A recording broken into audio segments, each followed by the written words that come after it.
Bonjour, je m'appelle Rohan et je travaille en intervention chez Réseau pour le programme Travail du sexe. La première question que les gens se posent quand il est question de travail du sexe, c'est « Est-ce que c'est légal au Canada? » La réponse officielle, c'est oui, mais la réponse officieuse, c'est non. En 2014, la Chambre des communes a adopté le projet de loi C-36 qui modifie certains paramètres entourant le travail du sexe. Suite à l'adoption de cette loi, l'acte de vendre des services sexuels n'est pas criminalisé entre deux adultes consentants. On pourrait donc croire que le travail du sexe est légal. Toutefois, c'est tout ce qui entoure le travail du sexe qui devient illégal. D'abord, c'est l'achat de services sexuels qui devient criminalisé. C'est-à-dire que débourser de l'argent pour un service sexuel allant d'une rencontre physique à payer quelqu'un pour un show de webcam privé, c'est un acte criminel. Ensuite, la loi C-36 interdit toute forme de sollicitation de services sexuels. Donc, si une plateforme, en ligne ou par exemple dans un journal, permet l'annonce de quelqu'un offrant des services sexuels, cette plateforme risque de se faire accuser au criminel et d'en subir les conséquences légales. À la lumière de cette information, on peut donc voir que même si la loi C-36 ne criminalise pas le travail du sexe en tant que tel, elle met un fardeau important sur tout ce qui l'entoure, rendant son activité excessivement difficile et la vie des travailleurs du sexe beaucoup plus précaire. Les travailleurs du sexe font aussi face à plusieurs préjugés les infantilisant et les ostracisant au lieu de les humaniser et de leur offrir compassion et autonomie. La première erreur qu'on peut faire, c'est de mettre travail du sexe et trafic sexuel ou exploitation sexuelle dans le même panier. Le travail du sexe définit deux personnes adultes consentantes échangeant un service sexuel contre une rémunération, tandis que le trafic sexuel est une réalité où des personnes non consentantes, parfois mineures, sont forcées d'échanger des services sexuels.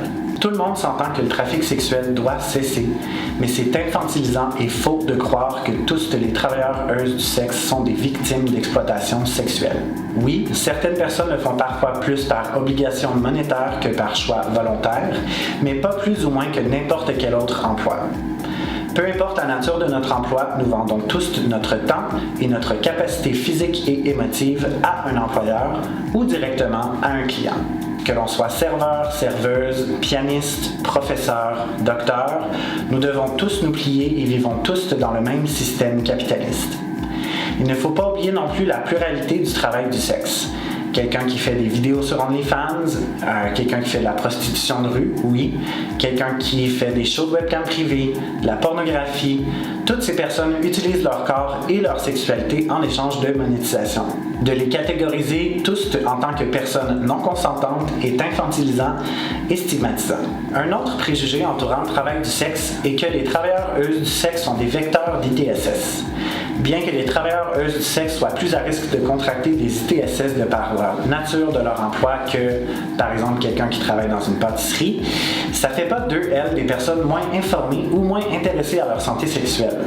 Au contraire, il est évident de comprendre que quelqu'un qui utilise son corps pour gagner son argent voudra que celui-ci soit en santé et performant pour continuer de faire plus d'argent. En tant qu'organisme, Réseau offre notamment des cliniques de dépistage dans les bars de danseurs, dans les saunas et à l'organisme même, et invite tous les travailleurs du sexe à venir se faire dépister de façon anonyme et toujours sans jugement. Un autre préjugé sans fondement envers les travailleurs du sexe, c'est qu'elles ont tous des problèmes de consommation de drogue ou d'alcool. En réponse à ceci, il est important de se rappeler qu'aucune caste sociale ou emploi ne détient le monopole de la toxicomanie et que cette dernière, peu importe où elle se manifeste, que l'on soit riche ou pauvre, doit être traitée avec empathie plutôt que par jugement.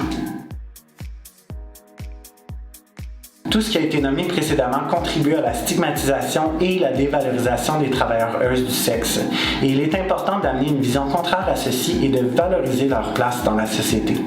Il y a un dicton qui dit que le travail du sexe est le plus vieux métier du monde et ce n'est pas pour rien. Le travail du sexe comble un besoin cherchant à être comblé. On a tous besoin de chaleur humaine, mais nous n'avons pas tous le même accès à cette chaleur humaine. Plusieurs personnes vivent de l'isolement et ne reçoivent pas de valorisation physique, sexuelle et ou émotive. Et c'est à cette intersection que le travail du sexe entre en ligne de compte. Souvent, les travailleurs du sexe jouent aussi le rôle de confidente ou même de thérapeute avec leurs clients-clientes.